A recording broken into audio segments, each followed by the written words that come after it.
જામનગર જિલ્લાના કાલાવડમાં સોનાની દુકાને ગ્રાહકના સ્વાંગમાં આવેલી રાજકોટની મહિલા સોની વેપારીની નજર ચૂકવીને ₹5.93 લાખ ઉપરાંતના સોનાના દાગીનાની ચોરી કરી ગયાનું સીસીટીવી ફૂટેજમાં કેદ થતાં પોલીસે ગણતરીના કલાકોમાં મહિલાને ઝડપી લઈને સોનાના દાગીના કબજે કર્યા.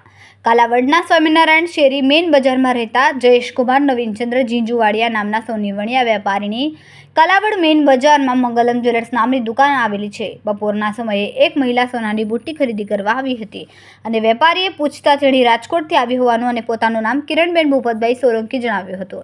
આ દરમિયાન ફોન આવતા વેપારી વાત કરતા હતા ત્યારે મહિલાએ વેપારીની નજર ચૂકવીને સોનાના જુદા જુદા દાગીના ભરેલ પ્લાસ્ટિકના 3 ડબ્બા, જેમાં સોનાના પેન્ડલ, સોનાના ઝૂલા જોડી, સોનાના 23 ઓમકાર, સોનાના 73 નાકના દાણા તેમજ રુદ્રાક્ષના 3 પારા તેમજ બાળકોની વીંટી, લક્કી સહિત કુલ 79.300 ગ્રામ સોનાના દાગીના ₹5,93,854ના દાગીનાની ચોરી કરી ગઈ હતી.